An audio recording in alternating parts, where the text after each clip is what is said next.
400 of these in every country in the world except North Korea, including beautiful stuff right here. And we're going to do it again in September, on September 24th. It's called Moving Planet, and we want you on bicycles that day, out really. And one of the reasons that we're on bicycles is because they're one of the few things that both rich people and poor people around this world use. And that was the thing that was so amazing about those pictures that came in from around the planet. I had spent my life hearing that environmentalism was something for rich white people who had taken care of their other problems, that it was a luxury. Most of the people it turned out that we were working with around the planet were poor and black and brown and Asian and young. Okay, because that's what most of the world is made up of. And oddly enough, they care just as much about the future. Maybe more so, because the future is bearing down on them harder than it is on us. Now, it's always for me a great privilege to get to be in those rooms and in those fields and things talking to people like that. Especially in those poorest places. And I cannot tell you how much I admire those people. I'm not sure that I'm a good enough human being that if I was in Bangladesh, I'd be willing to work with, Western environmentalists. I think I might be so mad about what was being done to me in my country that I might just shake my fist and say, go away. But they're not. People are moved in those places by the solidarity they see coming from the West, to realize that there are lots of people who understand what's going on, understand that it really is one planet. We spend a lot of time over the years, mouthing cliches about how it's a small world and we're all brothers and sisters. Really, climate change is one of the first chances we've ever had to really find out if that's true or not. To really find out how knit together we're going to be as a planet, how willing we are to stand up for each other.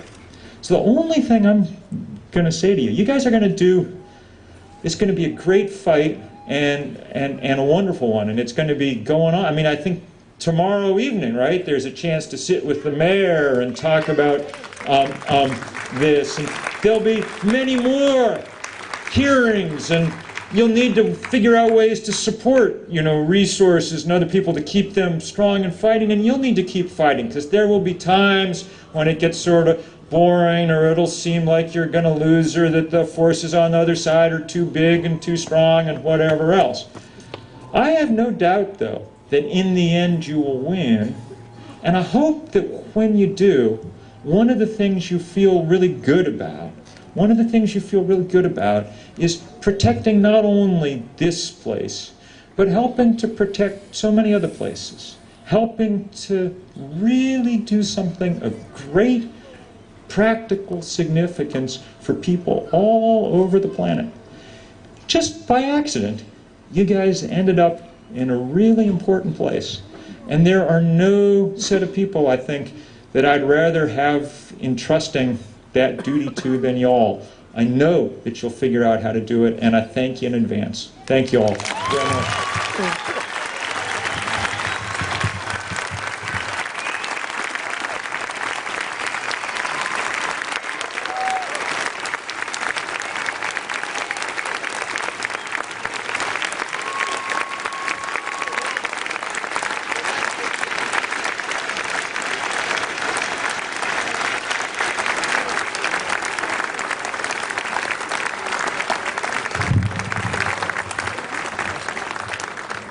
Wow, it's a big picture.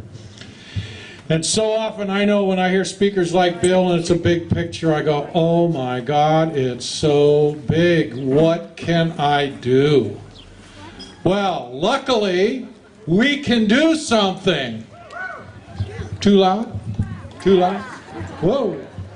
Okay, so what can we do? Tomorrow night, 1 o'clock, 1 o'clock, 1 o'clock. No, 6 o'clock. Tomorrow night, 6 o'clock, Bellingham Municipal Court building. Go sit with the mayor and tell him what your concerns are, because the environmental impact statement that they need to create can be wimpy or it can be strong, and we're going to be the difference. It's going to be strong, and it's going to say this is like impossible. It screws up the environment. We can't do it. The mayor needs to hear from you on that. The second thing you can do, there's a petition circulating around to the governor and other elected officials that says we do not want this coal terminal. If you haven't signed it yet, make sure you sign it before you go. The next thing you can do is make sure, go over to the resources booth, make sure they have your name and contact information, because this is the beginning of the battle. This is not the end of the battle. The other thing you can do, and this is very important, is give money. Those multinational corporations have a lot of it, and yes, we have people, but it still takes money to run this campaign. So make your donation to resources. Support with your dollars the politicians that we want to elect that are not going to permit this facility. Spend your dollars, spend your time. I want to thank Bill so much. Let's give Bill another round of applause. This is incredible.